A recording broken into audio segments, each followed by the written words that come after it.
Ito ang inyong lingkod na nagbabalik upang magbigay ng mga balitang walang bias at pawang katotohanan lamang. Ito ang Bayang Pinas. Ang isyung ito ay naging usap-usapan sa buong bansa at iba't ibang social media platforms. Ngunit bago tayo magsimula, ay tayo muna ay magbasa ng mga komento, hinaing at opinyon ng ating mga netizen at ng taong bayan. OMG! Ano na ang nangyayari sa ating bansa? Lahat na lang ba tumatanggap ng bayan? Sana makarama kayo lahat. Ang gaba, dili magsabaraba. Solid Duterte forever and ever. Opo, wag niyo po bigyan ng confidential funds yung mga yan. Anong gagawin niyo po? Ilagay niyo lahat ng pondo sa Congress at sa flood control. Wag na bigyan ng mga bata na naabuso kasi di naman kayo concerned sa kanila. Mas concerned kayo sa mga adik. So ngayon, iayudan nyo na lang mga tamad at adik yan. Bigyan nyo na rin yung mga member ng 4-piece na magsusugal. Puhunan nila, malay mo manalo. Bakit nag-iimbestiga ang Congress? Malaki ba kita dyan sa hearing about Duterte? Dapat bang tawagin ang mambabatas? Yang mga yan, gayong hindi na about batas ang ginagawa nila. Kailan pa naging confidential fund ang isang allowance? Kung aalamin natin kung saan ginastos, alam kaya ibig sabihin ng confidential fund ng mga kongreso na umattend sa hearing na yan? Kapag confidential ba, dapat vulgar. Dapat matatag ang gobyerno ng independent agency, ang gobyerno upang mag-imbestiga sa lahat ng government officials at agency at tanggalin na yung resolution number 10, open the book mga kawatan ng kongreso. If you make a policy na di na tatanggapin ang acknowledgement receipt, tatamaan kayo Congress at Senado kasi liquidation nyo is not by receipt but by certification. Paano yan gawa kayo ng batas para kayo din matigil or din matigil ang liquidation ng pondo nyo? 6 months kasi hindi lang office ng OVP ang tinatrabaho nila, lahat po ng government agencies. Ikaw na lang mag-audit or kayong mga taga-Quadcom, isalin nyo na rin ang mga kinurakot ninyo. Well, para nga sa kabuang detalye at impormasyon ay panoorin na lamang ang buong video. At salamat na rin sa ating mga solid viewers sa walang sawang pagsuporta. At kung bago naman sa ating channel ay syempre, huwag kakalimutang mag-subscribe, pindutin ang notification bell, piliin na rin ng all upang laging maging updated sa mga balitang bago, totoo at walang bias dito sa channel ng Bayan, ang Bayang Pinas. Huwag din pong kakalimutang mag-iwan ng like at i-share ang ating mga videos. Muli po mga kaibigan, maraming salamat and God bless.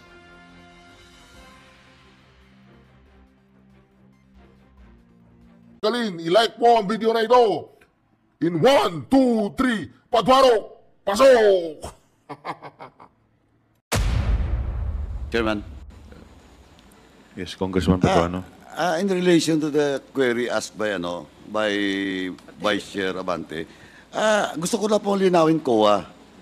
Kasi ang tanong ni Chairman Abante refers to, and your answer, I think now, if I'm right, refers to other items. Kasi tapos na kayo doon sa notice of disallowance, di ba? Yes, Mr. Tapos na kayo doon. Yes, Mr. Chair. Yung sagot mo kanina, question of notice of suspension, at saka, magkaiba yun. Yes, Mr. Ibang items yun. Linawin na natin, but the ibang subject, sandali po, let me finish first. But the subject matter of this investigation refers to the notice of these allowances that you issued. Di ba? Magkaiba yun, boss. Tapos na sila. Tapos na sila dito. They're waiting for the reply within 6 months. Appeal po, Mr. Chair. And the deadline will be on? February 2024. Oh, yun. Again, Mr. February Chair, 5. I have pointed this out during the previous hearing. Pag EUM kasi, okay, you issue an EUM for the Confidential and Intelligence Fund for the Office of the Vice President. Nag-issue kayo ng EUM and they're allowed 15 days to 15 answer. days. After 15 days, you validate the reply, then you issued a notice of disallowance. Notice of suspension. Notice of suspension if continuing. Yes, Tama, yes. diba?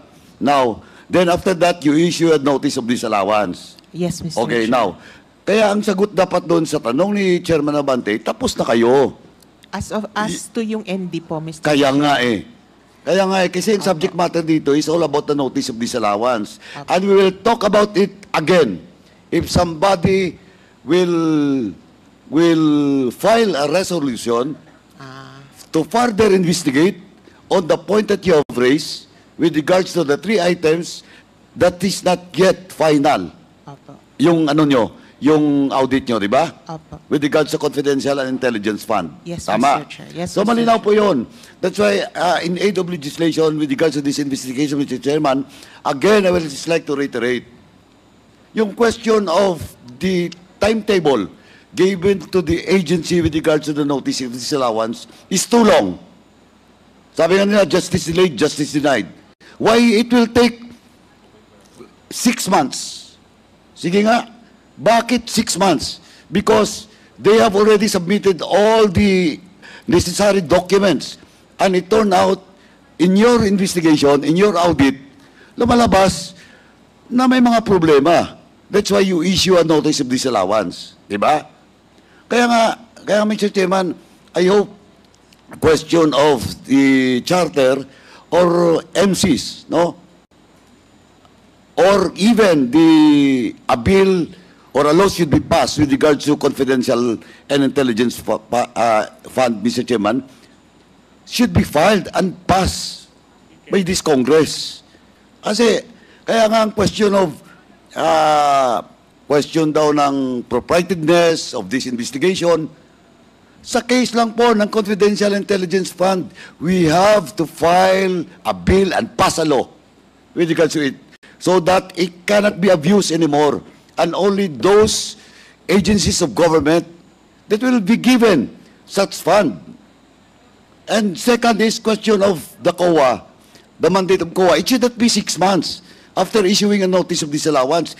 It should be put as part of the provision of the charter or the mandate of COA, Mr. Chairman. Well, in fact, I will discuss later. Siguro nakapagandaan nyo na yung Memorandum Circular 97-002 in relation to the mandate of BTR, in relation to special cash advancement, in relation to SDOs. Yun yung mga bagay na dapat we have to legislate laws. Kasi kahit yung banding law natin, napakatagal na yun. Di ba? And memorandum circulars lang ang pinapalabas natin. Well, in fact, may issue pa doon sa SALN. And I will discuss it later. But again, Mr. Chairman, just to point it out and for the record, question of notice of disallowance with regards to the confidential fund being tackled in this hearing was already settled. The question now is yung 6 months. Tama po? And you just wait. Because we have, again, if somebody will stand to deliver a privilege speech or file a resolution with regards to the continuing audit being made by your department, doon sa Confidential Intelligence Fund, and that's the time we will discuss again the 3 items you have mentioned. Tama? Tama po, Mr. Chair. Na-confuse lang po ako kasi for the past how many hearings, ini-include po sila kasi yung nagtatanong tungkol dun sa subsequent AOMs. Kaya po, yun po yung nasabi ko. And we cannot discuss it because the germane of this, of the privilege speech of the Honorable Valeriano is all about the documents you have submitted, the notice of disallowance. Tama? Hindi lang po yun yung pinasubmit sa amin, Mr. Chair. Even 20... Notice of disallowance. Yes, Mr. Chair. Which is, mamaya, magtatanong din ako dyan. Thank you, Mr. Chairman. Mr. Chair. Ay, natawa yung Mr. babae. Chair. Buti hindi ko Nabanti, ng tempo. With the query of Congressman Paduano and your answer of being able to finish all the investigations, and you said that medyo na-confuse ka lamang, di ba? So, ibig sabihin, you're telling it to us now with finality that all of the investigations for the Confidential Intelligence Fund of the Vice President is already finished. Is that what you're saying? No, Mr. Chair. Yung 2022 lang po, ang ND, yun na po yung last na touch ng ICFAO po. Yung 2023 po ng OVP at 2023 ng DepEd, yun po yung ongoing ang audit. So meron pong ongoing na investigation on that. Yes, Mr. Chair. Kaya po Okay. sabi po ni Mr. Chair na yung ND lang po ang i-discuss. Kasi yung iba po, sabi po niya, ongoing pa po yung audit. So you're giving that 6 months, no? The finished investigation and the ongoing investigation, 6 months, ganun po ba? No, Mr. Chair. Yung 6 months is for the notice of disallowance po. Which is nasa rules po namin. Mr. Chairman, 6 months for the office of the Vice President to comply and answer that notice of Comply. disallowance. Oo. And then, commission proper na. To appeal po. Sorry? To appeal po yung proper Kaya nga, yung O, appeal. di ba? May 6 months When the eh. commission proper after 6 months, They will will decide. rule on it po. Pero Mamadali kayo, hindi pa tapos 6 months. ang sinabi niya kanina, natapos na yung 2022. Di ba? Yun po yung Ang subject ongoing ng ngayon ND. is 2023 and 2024.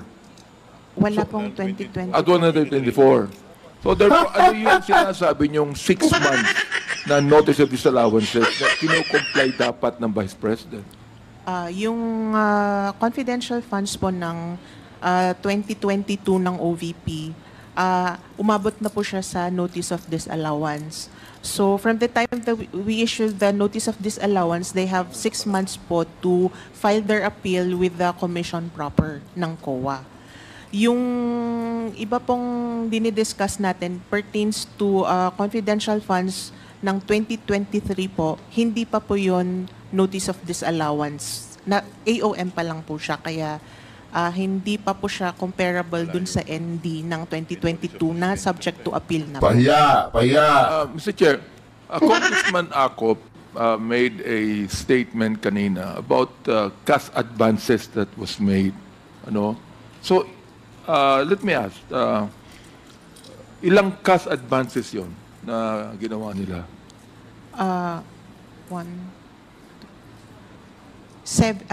Apat po sa Office of the Vice President and 3 po sa DepEd. And all of those are deposited sa Land Bank, correct? Yes po, Mr. Chair. Okay. Land Bank, did you allow cash advances? Do you allow cash advances? Sino po ang sasagot Is sa that, Land Bank? is that one of the rules? Do you allow cash advances? AVP, Ampo Sano, you are recognized.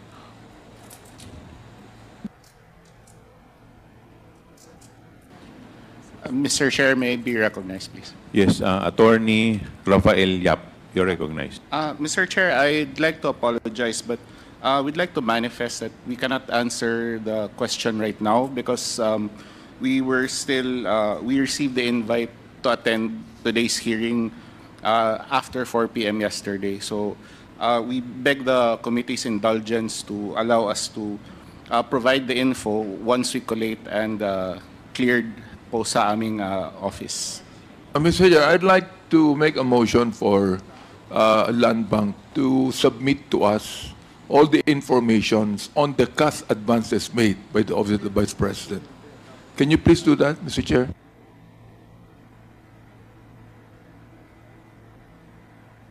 So we will provide, Mr. Chair, we will provide the info after once cleared na po sa aming office po. But once again, Mr. Chair, my question was not actually answered. My question is, do you allow cash advances? Chairman. Congressman Paduano. Mr. Chairman, of course, cash advancement, cash advancement for the OBP will not be a subject of decision for the Land Bank. But siguro ang tanong is, do you allow check encashments? Do you allow? It's just a matter of policy. Do you allow? Yes, Mr. Chair.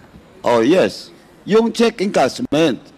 But cash advances, of Not course, cash advances. no, check encashments. So you allow? Yes, Mr. Chair. Chairman? Anyway, may mga tanong pa ako kasi ang susunod yung si Kong Maika pa. Mika Swansing. Nakakapagbalik tanaw po tayo ng kaunti At naalala ko po yung panahon na nagkakaroon ng Senate hearing sa Napoles na parang ganito at ganito din yung mga lumalabas na maraming mga acknowledgement receipts na di umano fabricated, di umano gawa-gawa, at parang hindi po maipaliwanag kung paano po ito tumutugma base po doon sa pondong nailaan para sa kanya.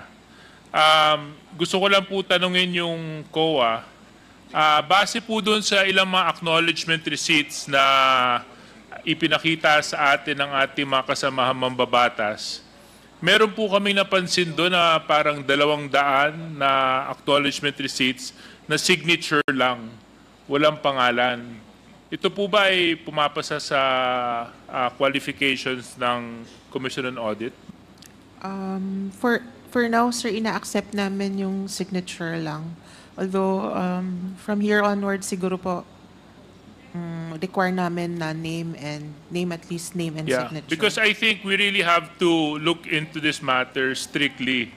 Kasi pag sinabi mong acknowledgement receipt, tumatanggap ka. Yes, Meron kang tinatanggap na pera, goods, or services from government. Yes, And how can you substantiate if that person in that acknowledgement receipt exists kung signature lang? So, is there any COA memorandum or policy when it comes to acknowledgement receipt guidelines?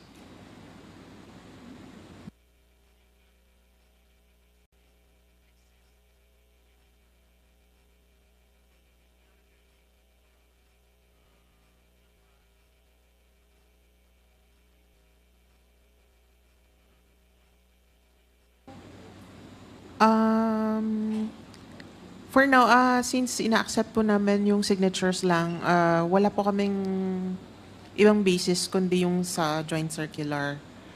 But we will try to parang supplemental na po yung mga ibang COA issuances. No, my I will- question, ma'am, is there a policy by COA when it comes to requirements of acknowledgement receipts?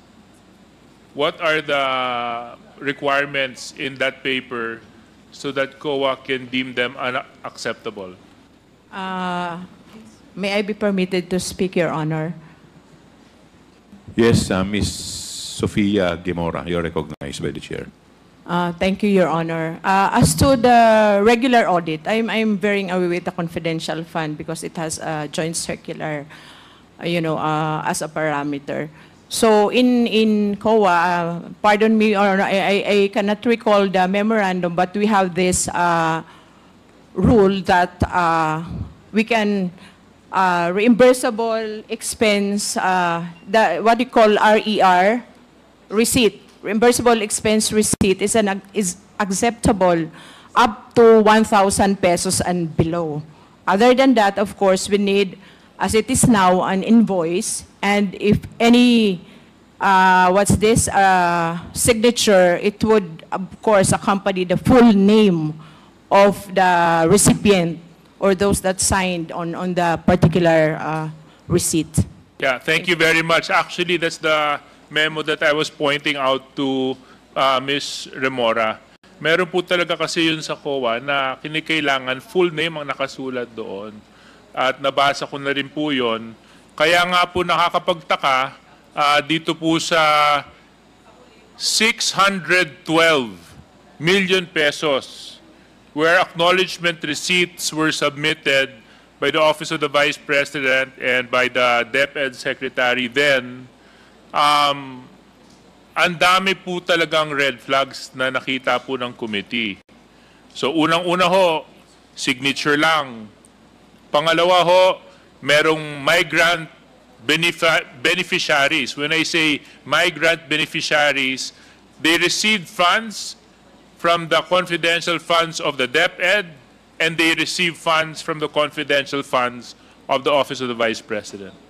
Other than that, there are also instances where individuals received funds many times, numerous times, from the confidential funds. Other than that, may instances din po na nakita namin na yung mga safe house na lang po na binanggit ni Chairman, parang hindi po namin masyadong maunawaan kung paano ka gagastos ng 15 million pesos per quarter on safe houses under the Office of the Vice President. Bukod pa po doon, yung safe houses na binabayaran din under Secretary of Education.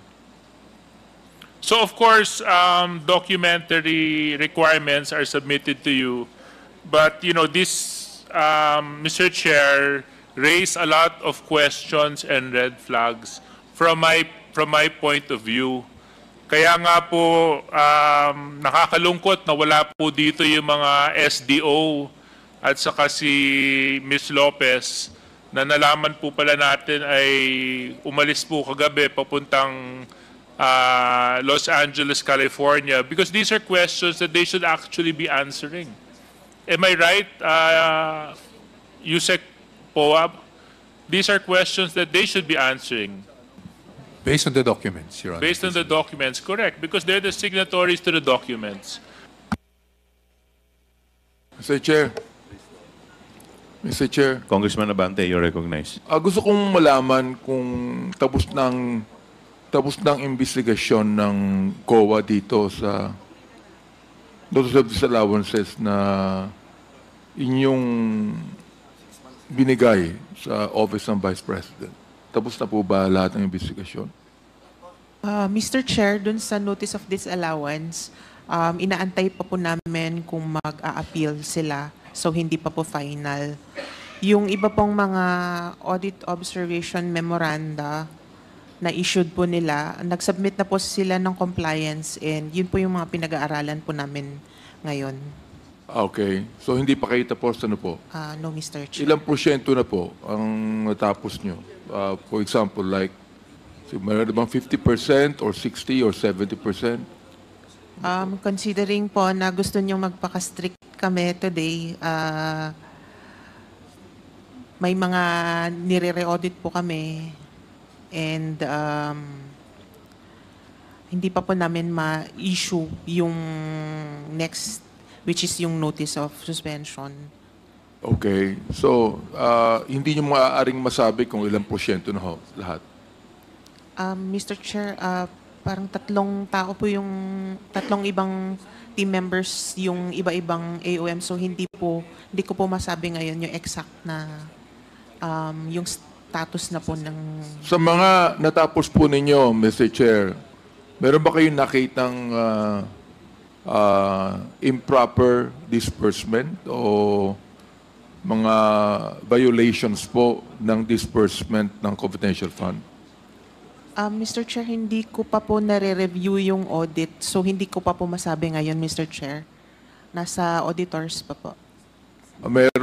Meron pa ho bang ibang pondo na aside from the confidential fund na inyo pong iniimbestigahan? Sa ICFAO po, confidential and intelligence fund lang po kami. Ayun lang po ang inyo Yes, iniimbestigahan? Mr. Chair. Okay. Yung Yun lang po ang bansa po. Oo. Nakikita ko nga, ikaw yung sa intelligence and confidential fund ka lang muna, no? Yes, Mr. So meron bang iba dito na kasama natin sa COA na iniimbestigahan pa ang ibang mga pondo ng Office of the Vice President maliban sa intelligence and confidential fund? Your Honor, if I may, we have the regular audit team, which we are representing here. Regular audit team for the Office of the Vice President. Our team is here. So, therefore, Mr. Chair, when you speak of the regular budget of the Vice President, so are you able, meron ba kayong in-issue? Did you issue any notice of disallowances on some of the regular funding of the Vice President or no? May I recognize, Mr. Chair? Yes, For the Fahad, audit you're of recognized. CY, calendar year 2023, we have not yet issued, or we do not issue any disallowances po. The next interpellator is Congresswoman Mika Swansing. You're recognized. Mr. Chair, if okay lang, with the indulgence of Kong Mika, I have a few related questions dun sa mga nabanggit din ng iba nating kasama. Okay. Okay po sa inyo, Congresswoman? That's okay, Mr. Chair, because my interpellation will be in a very different topic po. Okay. Yes, the chair recognizes Congressman Manuel. Thank you, Mr. Chair. Thank you, Kong Mika. Mr. Chair, sa COA din po address yung mga tanong ko dahil ilang beses na na-mention yung pag-justify ng paggamit ng confidential funds through payment for purchase of information aside sa iba pang mga binanggit na dahilan kung saan daw ginastos. Mr. Chair, yung purchase of information, isa din siya dun sa mga lumitaw na may maraming mga acknowledgement receipts na kaduda-duda actually. Kaya Mr. Chair, ang tanong ko po sa COA, nung binanggit po ng OVP tsaka ng DepEd na may mga pinagamitan, may mga taong binayaran in exchange for the information that they provided di umano sa mga ahensya na ito. Mr. Chair, usually anong mga aktibidad po ito? Maliban dun sa na-mention na yung mga Youth Leadership Summit, para daw mangyari yun, ganyan. Ano pa yung ibang mga tipo ng aktibidad under OVP or DepEd? Attorney Camora, you're recognized. Mr. Chair, yung kung ano po yung nasa accomplishment report nila, yun po yung activities na pinagkakagastosan nila nung pondo po. So, ibig sabihin, Mr. Chair, kasi yung sa OVP, for 2022, ito yung parang pahabol na nagastos in 11 days ng confidential funds.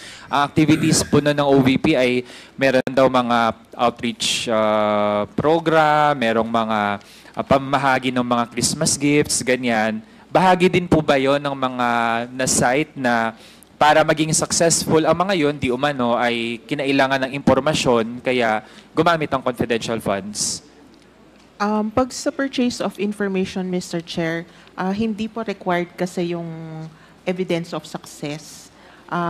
Required siya pag sa payment ng rewards kasi it presupposes na there could be a separate payment for the purchase of information and then separate po ulit yung reward for the success because of that information purchase. Okay, so given that, Mr. Chair, so kung doon tayo particular sa purchase of information, yan, ano-ano pong mga aktibidad yung na-site ng OVP man or ng DepEd na kung saan kinailangan nilang gumastos for purchase of information using confidential funds? Mr. Chair, marami po yung sinubmit ng BPSPG na list of activities ng information.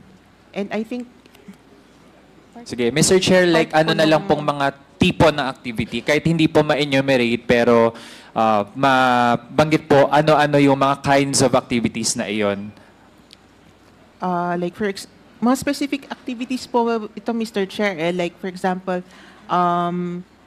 Nights of Rizal Supreme Council noong December 15, consultation with Barangay Chairman ng Maynila ng December 17, and then sorry, Mr. Chair, pwede po paulit para lang po mas malinaw. Ano po yung una tsaka yung pangalawang nabanggit? Yung una po, unahin ko na lang po dito based sa listahan. December 13, Department of Education, 2022 Partners Appreciation Night in Mandaluyong. And then December 15, Knights of Rizal Supreme Council, 60th Year of Institute in Baguio City, Youth Campaign on Patriotism.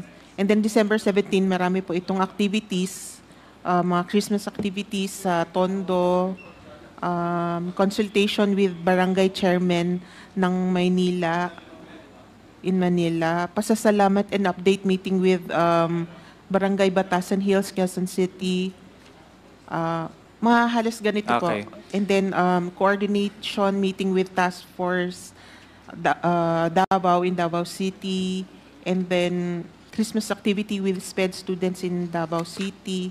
Mga ganitong nature po. Okay. Mr. Chair, how about yung 2023 for OVP? 2023, Mr. Chair, ongoing pa po yung audit, so hindi ko pa po nakita yung list ng activities po nila. Okay. Mr. Chair, how about 2023 DepEd? Liban dun sa mga Youth Leadership Summit.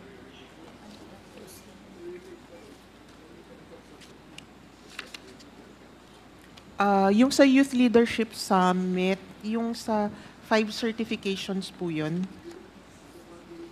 Pero hindi po yun yung activity ng DepEd.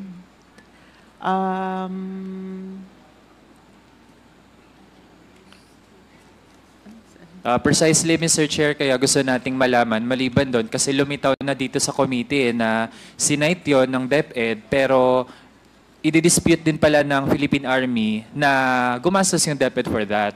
So, meron bang ibang mga DepEd activities na yun yung sinasite pa ng DepEd na ibang pinagamitan ng kanilang confidential funds? Ito po yung based on their acknowledgement receipts, meron po silang abuse prevention and control within schools, anti-extremism / terrorism programs, anti-illegal activities operations, counterinsurgency. Yun po. And then under each activity, yun na po yung payment of rewards, payment of information. Yun po yung content nung acknowledgement receipts nila and yung accomplishment report po. Tapos meron din pong mga naka-attach na acknowledgement receipts para dun sa purchase of information para sa mga yon. Yes, Mr. Chair. Okay. Mr. Chair, dun sa purchase of information, kasi bago pa man nag-grant ng confidential funds sa DepEd at sa OVP, edi nag-grant na sa iba pang mga ahensya. Tapos kapag purchase of information, edi parang wala namang niyang isang rate lang. So, Mr. Chair, usually, pag nakakarating na sa COA yung mga acknowledgement receipts or kung ano mang ebidensya, ano po ba yung range usually kapag merong mga nagpapasa ng ganong mga like proof na ginastos daw for purchase of information? Ano po yung kadalasang range kapag purchase of information yung pinagkagastusan? Mr. Chair, iba-iba po kasi depende sa agency and depende sa budget nila. So, Mr. Chair, wala pong definite na masabi na this range to this range. Sige. So, kapag ganun, Mr. Chair, pwede din siya maging discretionary kasi ibig sabihin kung ano yung tansya ng mga officials na yun yung amount na necessary para ma-entice isang tao to provide information. Part po nung cash advance na documents na sinasubmit nila is a physical and financial plan. So somehow dun sa PFP na breakdown na po doon kung ano yung sa tingin nila pupuntahan nung pondo po. Okay. So yun yung plan. And then later on, yung accomplishment report is yung actual kung saan po nila na-spend yung pondo. So yung plan, chine-check yun ng COA bago aprobahan na, sige, i-grant yung confidential funds for that agency. Yes po. Sa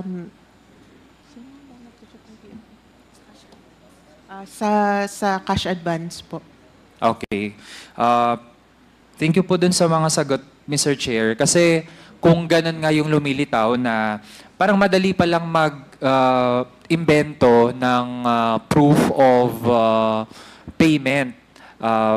Lalo na based dun sa mga pinakita kanina, meron pa mga visual na pagpapakita sa ating mga kababayan na kung merong kahit sinong opisyal, lalo na kapag nasa matataas talaga ng mga antas, kung dumating sa punto na gustong gamitin yung pera ng bayan para sa sariling interes o sa mga masasamang balak, ay madali talagang malusutan yung current na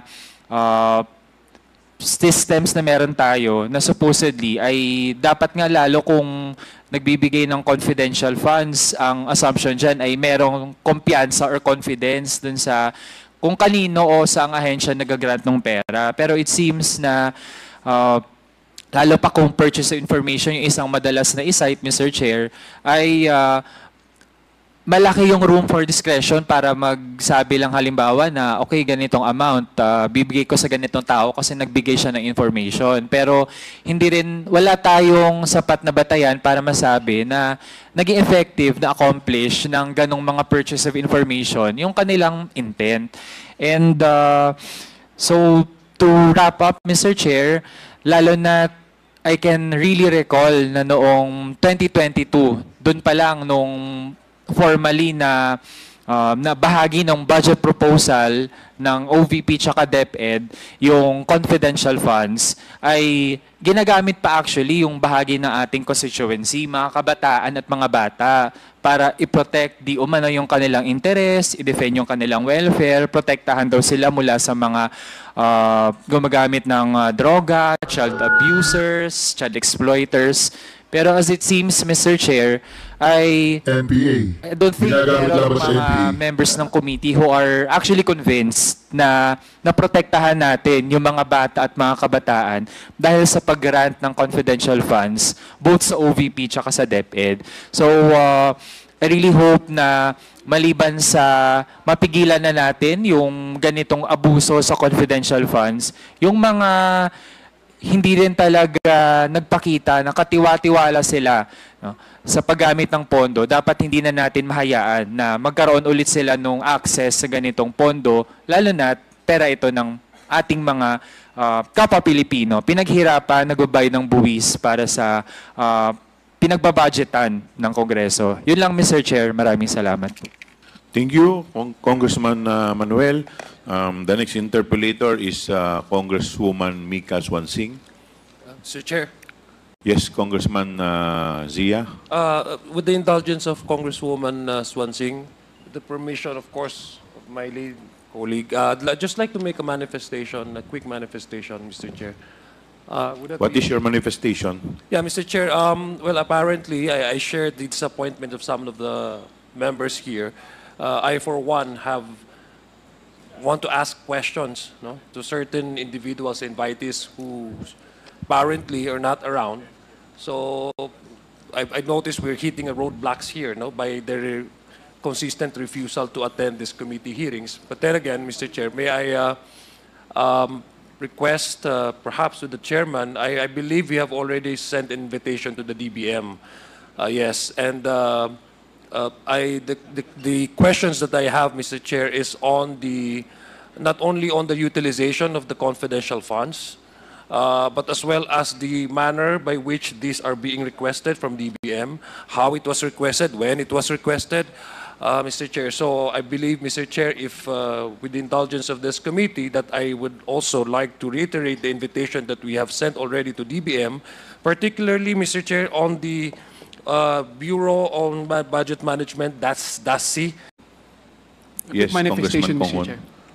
Mr. Chair, just a quick question lang, Mr. Chair, kay Attorney Powa. Gusto lang po namin maklarify. Attorney Powa, ang ginamit niyo pong term kanina is you were pre-terminated, tama po ba? Yes, Mr. Chair. Gusto lang po namin malaman kung kayo po ba yung nag-resign or tinanggal sa OVP? Nag-ano po kami, nagkaroon kami ng pag-uusap prior to the previous hearing. It was really a mutual decision, Your Honor. What do you mean mutual po? Tinanggal ka po ba o nag-resign ka? Nag-decide po kaming mutually kasi nag-express po ako na hindi ko kayang i-fulfill yung obligations ng contract as a spokesperson because to be honest with you, since I'm also a resource person here, I found it very difficult for me, no, to go on media and be interviewed on the same matter kasi nawawala yung objectivity because I'm also part of the hearing as a resource person. So, sinabi ko po yun na I don't think I am capable, no, of really fulfilling the contract. Naintindihan naman po ako, so we mutually decided na i-pre-terminate na po. Kasi ang contract ko po ay dapat hanggang December of this year. So, pin-re-terminate na lang po namin yung kontrata po. Kanino po kayo nagpaalam? Sa ating Vice President po. Naging mutual po ba yung desisyon na ito? Or I would like to think so, Your Honor, to be honest. Kasi ako naman, very forthright ako. Nagsabi ako ng difficulties that I'm encountering. Medically, I'm affected, but also beyond that, it's really